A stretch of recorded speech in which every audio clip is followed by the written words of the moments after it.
मुर्शिदाबाद के धुलियान में हिंसा हुई। हिंसा के अंदर दो बाप बेटों की हत्या कर दी गई। हत्या में हरगोविंद और उनके जो बेटे थे चंदन, उन दोनों की जो भीड़ आई थी उसने हत्या कर दी। इसके बाद गिरफ्तारी जो है वो आरोपियों की शुरू हुई और उसमें अब जो एक नई गिरफ्तारी हुई है वो है जियाउल हक की।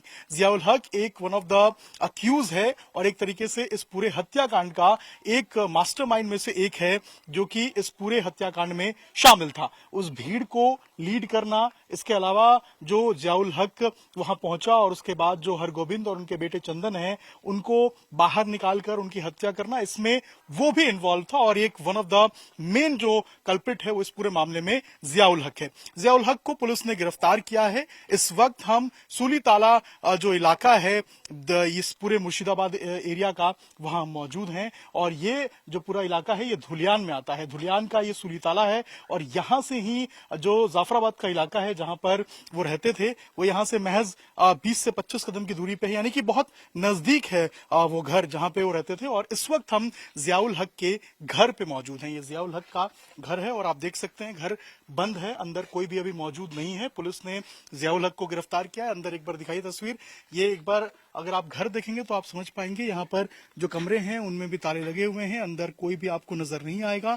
यहीं पे जियाउल हक रहता था, यहीं पे जियाउल हक काम करता था। और यहाँ अगर आप देखेंगे तो इस पूरे इलाके में, तमाम इलाकों में बिल्कुल हालात वैसे ही बने हुए हैं। यहाँ भी अगर आप देखेंगे तो देखिए यहाँ पे आपको ताला नजर आएगा और इस पूरे इलाके में, सूली ताला के सारे इलाकों में जो आरोपी थे वो सारे फरार हो चुके हैं या तो गिरफ्तार हो चुके हैं। और लगातार अगर आप देखेंगे तो इस पूरे इलाके में आपको सिर्फ घरों के ऊपर ताले नजर आएंगे। सामने भी अगर आप देखेंगे तो देखिए यहाँ दुकान हुआ करती थी, यहाँ भी आपको ताला नजर आएगा। और यहाँ पर सिर्फ और सिर्फ अगर आपको नजर आएंगी तो पुलिस की टीम नजर आएगी और बीएसएफ की टीम आएगी। पुलिस जो है वो यहाँ पर रेड कर रही है, धरपकड़ कर रही है और बीएसएफ यहाँ पर सुरक्षा प्रदान कर रही है। देखिए इस घर के ऊपर भी आपको इस तरीके से ताला नजर आएगा।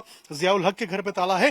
सामने अगर आप देखेंगे तो जो बीएसएफ की टीम है वो आपको वहां पे नजर आएगी। और सूली ताला वही इलाका है जहां से भीड़ निकली थी, जहां से भीड़ बाहर आई थी और यहीं से जाफराबाद के इलाके में धुलियान के जो बाकी गांव हैं, चाहे हम बेदबुना की बात करें या फिर दिगड़ी की बात करें, उन गांवों में पहुंची थी वो भीड़ और उसके बाद वहां जाकर जो कोहराम मचाया था ये सबको जो है वो दिखा और किस तरीके से घरों में आगजनी की गई, लूटमार की गई। और इस पूरे मामले में, इस पूरे हिंसा में 2 लोगों की मौत हो गई थी। हरगोविंद और उनके जो बेटे थे चंदन, उनकी हत्या कर दी गई थी। और अब जो पुलिस है वो एक जो आरोपी है जियाउल हक, जो कि इस पूरे हत्याकांड में one of the main mastermind बताया जा रहा था, उसको गिरफ्तार की है। अभी भी अगर आप देखेंगे तो जो पुलिस की टीम है वो लगातार जो धरपकड़ के लिए जो इस पूरे इलाके में अभियान चला रही है। लेकिन सवाल कई सारे हैं। लोग ये भी पूछ रहे हैं कि आखिर इतनी देरी से ये गिरफ्तारियां क्यों हो रही हैं और इस पूरे हत्याकांड का जो मेन मास्टरमाइंड है और पूरे हिंसा का मास्टरमाइंड वो कौन है। लेकिन पूरा इलाका अगर आप देखिए, पूरा गांव देखिए,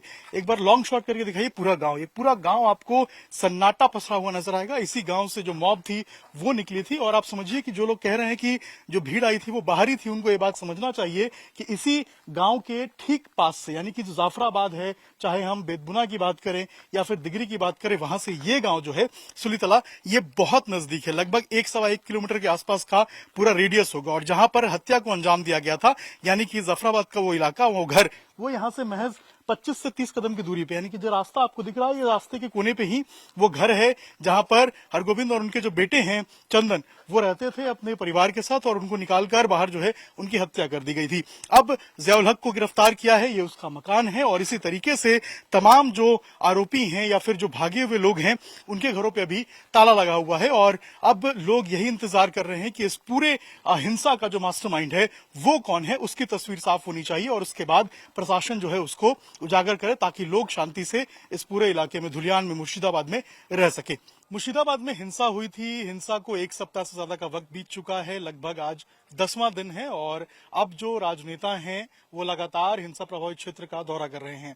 हमने देखा था कल जो गवर्नर है पश्चिम बंगाल के, सीबी आनंद बोस, वो भी पहुंचे थे, एनसीडब्ल्यू की टीम पहुंची थी और उसके बाद आज जो टीएमसी की एक जो दल है वो पहुंचे हुए, जिसमें राज्यसभा सांसद हैं, लोकसभा के जो स्थानीय सांसद हैं, वो सभी यहाँ पर पहुंचे हैं और यहाँ पर जो परिवार है उनसे मुलाकात की है। सर, क्या कुछ परिवार वालों ने बताया आपको और क्या क्या आपसे जो है आश्वासन मांगा है? लोगों में एक विश्वास बहाली को लेकर भी एक बड़ा चैलेंज है। देखिए, ये जो धुलियान जो सिटी है ना, अगर आप देखेंगे तो यहाँ पर कभी भी, यहाँ में मुस्लिम कम्युनिटी मेजोरिटी है, मगर यहाँ पर कभी भी ऐसा जो घटना हुआ है कभी नहीं हुआ था।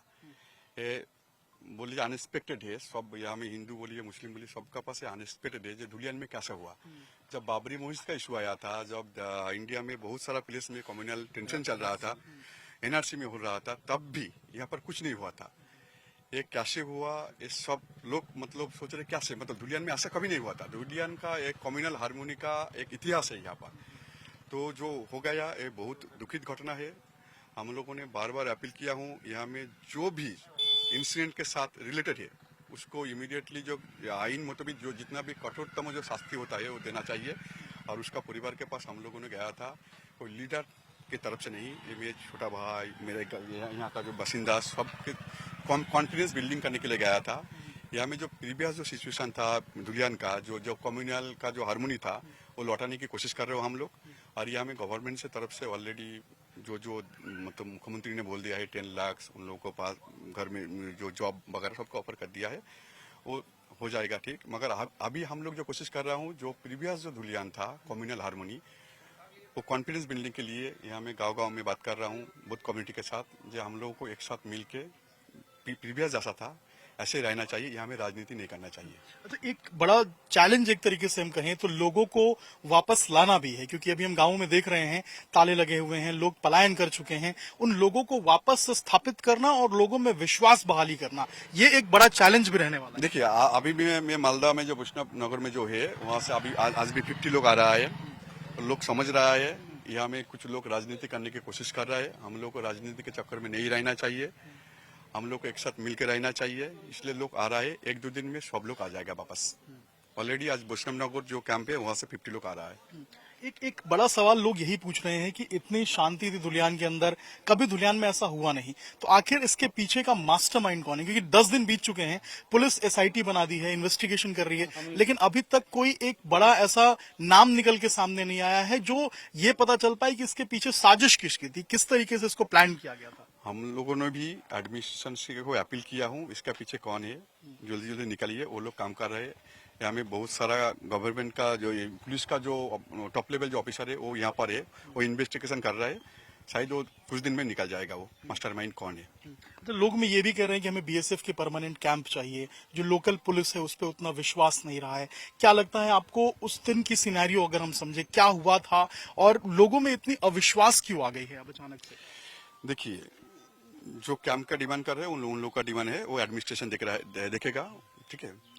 जो यहाँ में मान लीजिए कुछ विस्परिंग कैंपिंग भी चल रहा है, मान लीजिए कुछ फेक न्यूज भी चल रहा है, ये जो नहीं हुआ है यहाँ पर वो भी बाहर में बोले ऐसा हो रहा है, ऐसा हो रहा है, ऐसा हो रहा है। परिस्थिति ठीक हो जाएगा। एक बड़ा चैलेंज भी आप लोगों के लिए लोकल एडमिनिस्ट्रेशन लेवल पे भी एक बड़ा चैलेंज है, क्योंकि जो लोग वापस आएंगे उन वापस आए हुए लोगों को उस विश्वास के साथ रखना, क्योंकि जिस तरीके का वो एक दौर उन लोगों ने देखा था 10 दिन पहले और जो मंजर देखा था, आप भी घर में गए होंगे, जिस तरीके से आग लगाई गई है, तोड़फोड़ की गई है, उस टेम्पर से बाहर निकलना लोगों के लिए एक बड़ा एक सबक भी रहेगा। देखिए ये ज्यादा टाइम नहीं लगेगा कि मैं बोल रहा हूँ, यहाँ का लोगों का मेंटेलिटी में ऐसा नहीं है, कम्युनल मेंटेलिटी नहीं है। अगर कम्युनल मेंटेलिटी रहता तो ये प्रीवियस बहुत इंसिडेंट होता। ये एक बार हुआ है, इसका पीछे कौन है वो एडमिनिस्ट्रेशन इन्वेस्टिगेशन कर रहा है। और ये लोग तो अंदर से सेकुलर है ना, तो ज्यादा टाइम नहीं लगेगा, ये जल्दी ठीक हो जाएगा, ये कॉन्फिडेंस बिल्डिंग हो जाएगा।